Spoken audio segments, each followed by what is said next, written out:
Hi friends, இந்த வீடியோவில் நம்ம எதை பற்றி பார்க்க போகிறோன்னா 10th புவியியல் இந்திய வேளாண்மை லெசன் தான் பார்க்க போகிறோம்.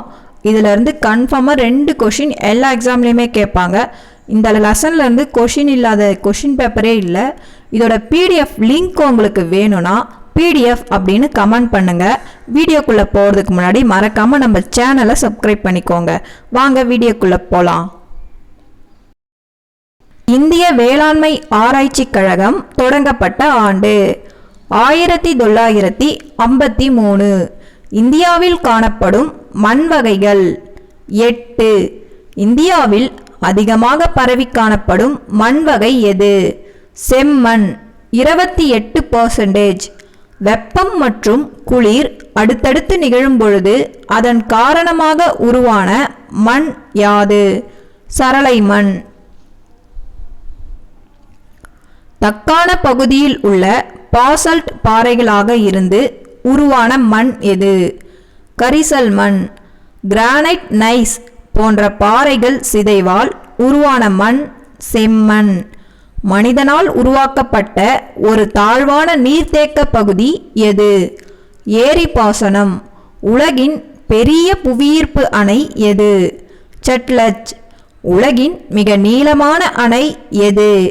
மகாநதி. தெகிரி அணையால் பயனடையும் மாநிலம் எது? உத்தரகாண்ட். சர்தார் சரோவர் திட்டம் எந்த நதிக்கு குறுக்கே கட்டப்பட்டது? நர்மதை. வெட்டுதல் மற்றும் எரிதல் வேளாண்மை என்று அழைக்கப்படும் வேளாண்மை எது?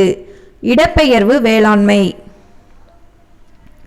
இடப்பெயர்வு வேளாண்மை. அப்புறம் அதோடைய மாநிலங்கள்: ஜிம் அசாம், பொன்னம் கேரளா, போடு ஆந்திர பிரதேசம், பீவார் மாசான் மத்திய பிரதேசம். உணவு பயிர்கள்: நெல், கோதுமை, மக்காச்சோளம். வணிகப் பயிர்கள்: கரும்பு, புகையிலை, சணல், பருத்தி. தோட்டப்பயிர்கள்: தேயிலை, காஃபி, ரப்பர். இந்தியாவை பூர்வீகமாக கொண்ட பயிர் எது? நெல். ஆப்பிரிக்காவை பூர்வீகமாக கொண்ட பயிர் எது? சோளம், கம்பு. நெல்லுக்கு அடுத்தபடியாக இரண்டாவது முக்கியமான உணவு பயிர் எது? கோதுமை. காரிஃப் பருவம் ஜூன் முதல் செப்டம்பர் வரை. ராபி பருவம் அக்டோபர் முதல் மார்ச் வரை. சையத் பருவம் ஏப்ரல் முதல் ஜூன் வரை. இந்தியாவில் அதிகமாக பயிரிடப்படும் காஃபி வகை எது? அராபிகா. கேரளாவில் முதலில் ரப்பர் தோட்டம் உருவாக்கப்பட்ட ஆண்டு 1902. எண்ணெய் வித்து உற்பத்தியில் முதலிடம் வகிக்கும் மாநிலம் எது? குஜராத்.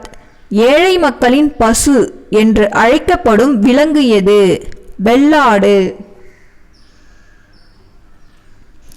இந்தியாவில் முதலில் கால்நடை கணக்கெடுப்பு எப்பொழுது நடைபெற்றது? 1919. இறைச்சி உற்பத்தியில் முதலிடம் வகிக்கும் மாநிலம் எது? உத்தரப்பிரதேசம். இந்தியாவில் உள்நாட்டு மீன்பிடிப்பில் முதலிடம் வகிக்கும் மாநிலம் எது? ஆந்திர பிரதேசம். மஞ்சள் புரட்சி. எண்ணெய் வித்துக்கள், குறிப்பாக கடுகு மற்றும் சூரியகாந்தி. நீல புரட்சி. மீன் உற்பத்தி. பழுப்பு புரட்சி. தோல், கொக்கோ. தங்க நூலிழை புரட்சி. சணல் உற்பத்தி. பொன் புரட்சி. பழங்கள், தேன் மற்றும் தோட்டக்கலை பயிர்கள். சாம்பல் புரட்சி. உரங்கள். இளஞ்சிவப்பு புரட்சி. வெங்காயம், மருந்து பொருட்கள், இறால் உற்பத்தி. பசுமை புரட்சி. உணவு தானியங்கள். வெள்ளி புரட்சி. முட்டை மற்றும் கோழிகள். வெள்ளி இழை புரட்சி. பருத்தி. சிவப்பு புரட்சி. இறைச்சி உற்பத்தி, தக்காளி உற்பத்தி. வட்டப் புரட்சி. உருளைக்கிழங்கு. வெண்மை புரட்சி. பால் உற்பத்தி.